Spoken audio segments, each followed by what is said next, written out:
Yes, now bless now, people. Do not forget to rest now. There's Rocksteady at King of the Pit TV signing in. And signing out, we just listened to the record People Watching by the band 156 Silence. I read a very good book called People Watching by a, what would you call it? Like an evolutionary biologist, Desmond Morris, one of my favourite writers, spoken body language, non-verbal communication and such. And he had a great book called People Watching that I studied profusely a while back now. I don't know as to whether this derives from the same influence because, people watching as a general is like quite a generic term. So it's hardly, niched down to that. But Healing...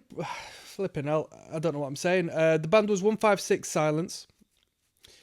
It was metalcore as hell. It was recommended on the Patreon by my good friend Joel, the metalcore connoisseur. It was a healthy record. 14 tracks.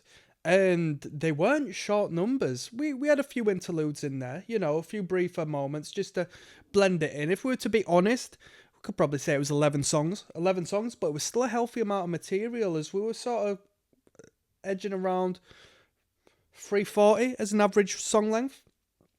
It was new. As somebody who hasn't got a full,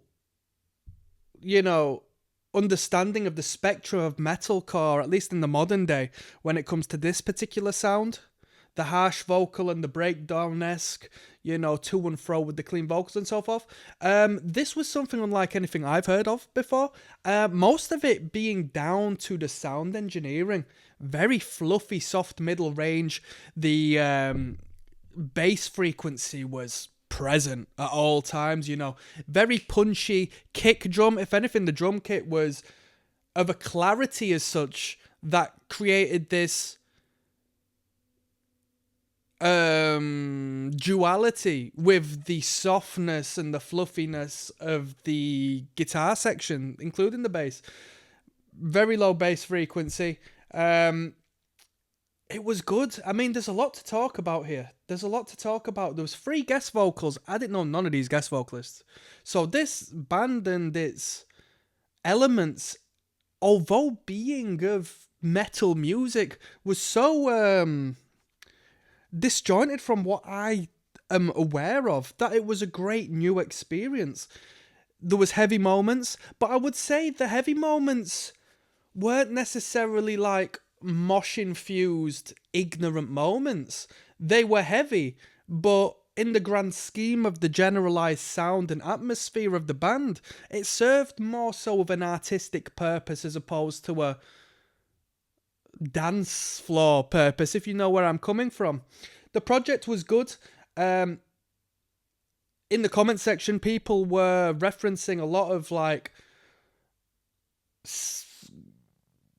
crowd-attracting, marketable, big metalcore bands, so no doubt this band has a bright future ahead. As of today, 3.23k subscribers on YouTube. That's not much for a band that is putting out a project of this quality.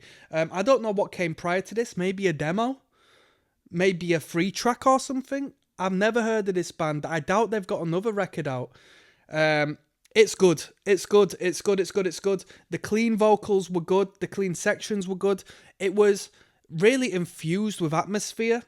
Don't get me wrong, a lot of that will be down to the production value, but the sound engineer has done a great job in working alongside the band's sound to not have it sound just like some punchy, fresh, technologically produced, same old metalcore band. The atmosphere that has been injected within the record through the sound engineering has really done the band a good favour, and I think this was a good sound. Is it my cup of tea? Not necessarily. You know what I like, and this isn't necessarily something I would go out of my way to listen to, but I'll give it a healthy 7.5 out of 10. I'll give it a healthy... And you might think that's critical, but bruh, trust me, like, people rarely get a 7 on this channel. A healthy 7.5 out of 10 because I think as a project, it's sound. There's a lot of investment into here, whether that be financially speaking, because it sounds like they've spent a minute recording this. Definitely time and effort, and the writing process and getting this dialed in. Most definitely took a moment, and I got to put some respect on that. What more can I say? Great project. I like the album artwork. I like the project as a whole. There's an artistic element to this. You know, it's not just writing riffs for riff's sake, and I appreciate that because they've not gone too over on the whole arty-farty thing where it's like, geez Louise, like, you're so abnormal that I can't enjoy you. They're still stuck within the realms of creating good, heavy music, but, you know, there's a little more to talk about, a little more to discuss when it comes to this. Hey, on that note, I'm signing out, people. See you on the flip side.